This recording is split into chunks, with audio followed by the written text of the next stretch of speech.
Hi friends, എല്ലാവർക്കും നിത്യസ്മാജിക്കിൻ്റെ പുതിയൊരു എപ്പിസോഡിലേക്ക് സ്വാഗതം. ഇന്ന് ഞാൻ വന്നിരിക്കുന്നത് നല്ല നാടൻ മുട്ട റോസ്റ്റുമായിട്ടാണ്. അപ്പോൾ ഞാൻ ഇതിനു മുമ്പ് ഒരു സ്പെഷ്യൽ മുട്ടക്കറിയുടെ റെസിപ്പി ഇട്ടിട്ടുണ്ടായിരുന്നു. അതൊരുപാട് പേര് ട്രൈ ചെയ്തിട്ട് നല്ല ഫീഡ്ബാക്ക്സ് ആയിരുന്നു. അപ്പോൾ എല്ലാവർക്കും താങ്ക്സ്. അപ്പോൾ ഞാൻ അതിൻ്റെ ലിങ്ക് ഡിസ്ക്രിപ്ഷൻ ബോക്സിൽ കൊടുക്കാം കേട്ടോ. കണ്ടിട്ടില്ലാത്തവരുണ്ടെങ്കിൽ ഒന്ന് കയറി കണ്ട് ട്രൈ ചെയ്ത് നോക്കുക, എല്ലാവർക്കും ഇഷ്ടമാകും. അപ്പോൾ എങ്ങനെയാണ് നല്ല നാടൻ മുട്ട റോസ്റ്റ് തയ്യാറാക്കുന്നതെന്ന് നമുക്ക് നോക്കാം. ആദ്യം തന്നെ നമുക്കൊരു പാനിലേക്ക് 1 ടീസ്പൂണോളം എണ്ണ ചേർത്ത് കൊടുക്കാം. വളരെ കുറച്ച് മാത്രം എണ്ണ ചേർത്ത് കൊടുത്താൽ മതി. ഇതിലേക്ക് ഇനി നമുക്ക് മുട്ടയാണ് ചേർത്ത് കൊടുക്കാനുള്ളത്. അപ്പം ഞാൻ 3 മുട്ട പുഴുങ്ങി വെച്ചിട്ടുണ്ട്. അപ്പോൾ അത് ഞാനൊന്ന് വരഞ്ഞെടുത്തിട്ടുണ്ട് കേട്ടോ. അപ്പോൾ ഒന്നിൽ നമുക്ക് കട്ട് ചെയ്തിട്ട് ചേർത്ത് കൊടുക്കാം. ഞാനിപ്പോൾ ഒന്ന് വരഞ്ഞെടുത്തിട്ടുണ്ട്. അപ്പോൾ അതുകൂടി നമുക്ക് ഇതിലേക്ക് ഇട്ട് കൊടുക്കാം. എന്നിട്ട് ഇതൊന്ന് നമുക്ക് ഒന്ന് റോസ്റ്റ് ചെയ്തെടുക്കാം. ഒന്ന് കളറ് ചേഞ്ച് ആവുന്നത് വരെ ഒന്ന് വഴറ്റിയെടുക്കുക. അപ്പോൾ ഇതിലേക്ക് നമുക്ക് 1/4 ടീസ്പൂൺ മഞ്ഞൾപ്പൊടിയും അതുപോലെ തന്നെ 1/4 ടീസ്പൂൺ മുളക് പൊടിയും കൂടി ചേർത്ത് കൊടുക്കാം. അപ്പോൾ നമ്മൾ ലാസ്റ്റ് കറി റെഡിയാകുമ്പോൾ മുട്ട ചേർത്താൽ ആ മസാലയൊന്നും മുട്ടയിൽ നന്നായിട്ട് പിടിക്കില്ല. അപ്പോൾ ഇങ്ങനെ ചെയ്യുകയാണെങ്കിൽ നല്ലൊരു ടേസ്റ്റ് ആയിരിക്കും. അപ്പോൾ 2-3 മിനിറ്റ് ഒരു മീഡിയം ഫ്ലെയിമിൽ വെച്ചിട്ട് നമുക്കിതൊന്ന് റോസ്റ്റ് ചെയ്തെടുക്കാം. ഇതാ നമ്മളുടെ മുട്ട ഇവിടെ റെഡി ആയിട്ടുണ്ട്. ഇനി ഇത് നമുക്ക് മറ്റൊരു പാത്രത്തിലേക്ക് മാറ്റാം.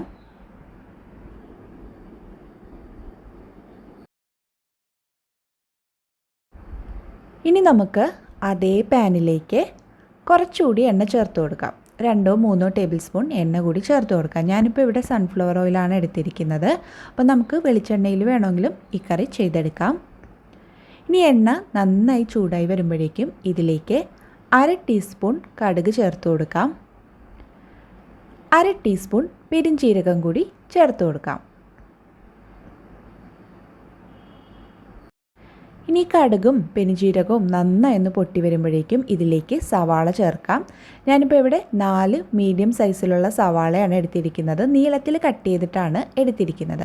അപ്പോൾ ഈ സവാള നമുക്ക് നല്ലതുപോലെ ഒന്ന് ഒന്ന് വാട്ടിയെടുക്കണം. നല്ലപോലെ കളറ് ചേഞ്ച് ആവുന്നത് വരെ നമ്മളിത് വഴറ്റിയെടുക്കണം.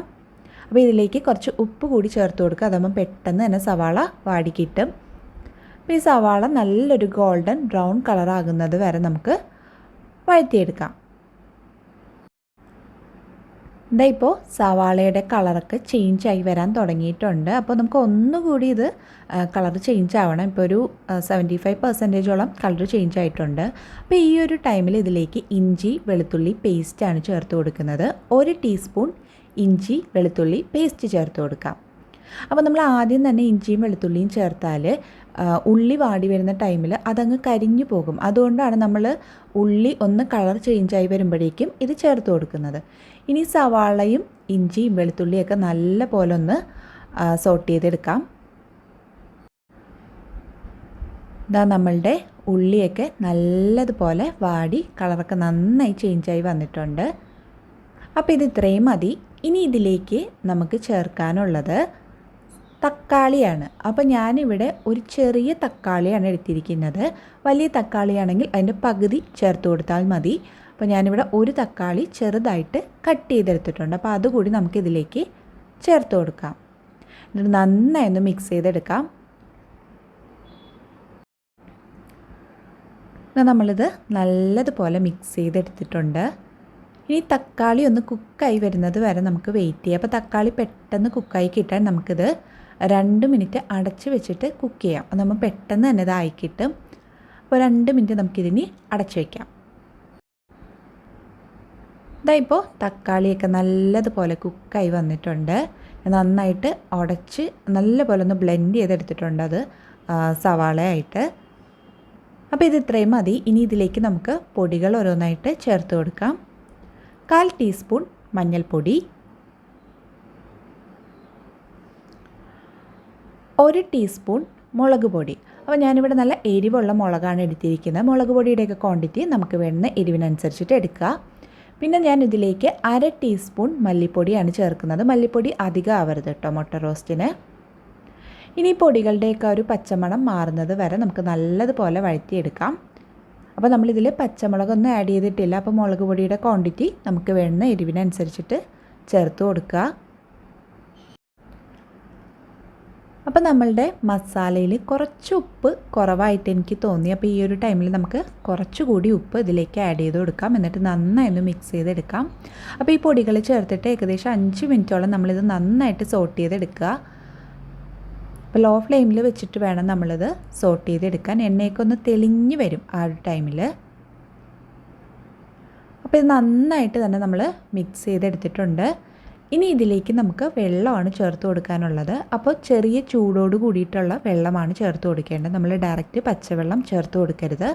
അപ്പോൾ ഞാനിതിലേക്ക് 1/4 കപ്പ് വെള്ളമാണ് ചേർത്ത് കൊടുക്കുന്നത്. അപ്പോൾ ഒരുപാട് വെള്ളം ആവരുത് കേട്ടോ. റോസ്റ്റ് എന്ന് പറയുമ്പോൾ ഡ്രൈ ആയിട്ടിരിക്കുന്ന കറിയാണല്ലോ. അപ്പോൾ ഒരുപാട് വെള്ളം ആവശ്യമില്ല. 1/4 കപ്പ് ചെറു ചൂടുവെള്ളമാണ് ചേർത്ത് കൊടുക്കുന്നത്. എന്നിട്ട് നന്നായിട്ടൊന്ന് മിക്സ് ചെയ്തെടുക്കാം. അപ്പോൾ വെള്ളമൊക്കെ ചേർത്ത് നന്നായിട്ട് മിക്സ് ചെയ്തെടുത്തിട്ടുണ്ട്. ഇനി ഇത് നമുക്ക് 5 മുതൽ 10 മിനിറ്റ് വരെ ലോ ഫ്ലെയിമിൽ വെച്ചിട്ട് കുക്ക് ചെയ്തെടുക്കാം. അപ്പോൾ ഒരുപാട് തീ ആവരുത്. ഒരു 10 മിനിറ്റ് നമുക്ക് ലോ ഫ്ലെയിമിൽ വെച്ചിട്ടിത് കുക്ക് ചെയ്തെടുക്കാം. ഇത് നമ്മളുടെ കറി ഇപ്പോൾ നന്നായിട്ട് ഡ്രൈ ആയി വന്നിട്ടുണ്ട്. ഇനി ഇതിലേക്ക് നമുക്ക് ചേർക്കാനുള്ളത് കുരുമുളകാണ്. അപ്പം ഞാനിവിടെ 1 ടീസ്പൂൺ കുരുമുളക് പൊടി കൂടി ചേർത്ത് കൊടുക്കുന്നുണ്ട്. അപ്പോൾ അതുകൂടി ചേർത്തിട്ട് നമുക്കിത് നന്നായിട്ടൊന്ന് മിക്സ് ചെയ്തെടുക്കാം.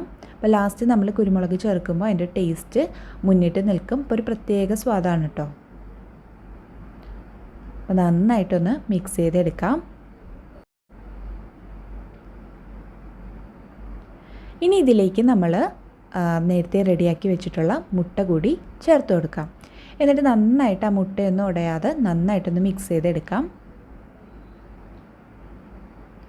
നമ്മളുടെ ആ ഗ്രേവിയിൽ മുട്ടയൊന്ന് പൊതിഞ്ഞെടുക്കാം നമുക്ക്. ഇപ്പോൾ ലോ ഫ്ലെയിമിൽ വെച്ചിട്ടാണ് കേട്ടോ നമ്മളിതൊക്കെ ചെയ്യുന്നത്. ഇനി ഇതിലേക്ക് നമുക്ക് 2 തണ്ട് കറിവേപ്പില കൂടി ചേർത്ത് കൊടുക്കാം. അപ്പോൾ കറിവേപ്പില കൂടി ചേർത്തതിന് ശേഷം നമുക്കിത് 2-3 മിനിറ്റ് അടച്ച് വെച്ചിട്ട് കുക്ക് ചെയ്യാം. അപ്പോൾ മുട്ടയിൽ ആ ഗ്രേവി നന്നായിട്ട് പിടിക്കാനും അതുപോലെ തന്നെ ആ കറിവേപ്പിലയുടെ സ്വാദൊക്കെ കിട്ടാനും കൂടിയാണ് നമ്മൾ അങ്ങനെ ചെയ്യുന്നത്. അപ്പോൾ 2-3 മിനിറ്റ് നമുക്ക് അടച്ച് വെച്ച് കുക്ക് ചെയ്യാം. അപ്പോൾ ദാ നമ്മളുടെ മുട്ട റോസ്റ്റ് ഇവിടെ റെഡി ആയിട്ടുണ്ട്.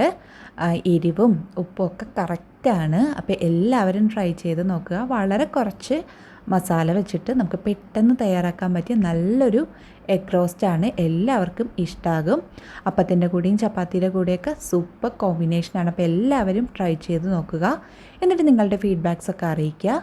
ഒപ്പം ഈ വീഡിയോ ഇഷ്ടമായാൽ ലൈക്ക് ചെയ്യാനും അതുപോലെ തന്നെ നിങ്ങളുടെ ഫ്രണ്ട്സിനും റിലേറ്റീവ്സിനും ഒക്കെ ഒന്ന് ഷെയർ ചെയ്ത് കൊടുക്കാനും മറക്കരുത്.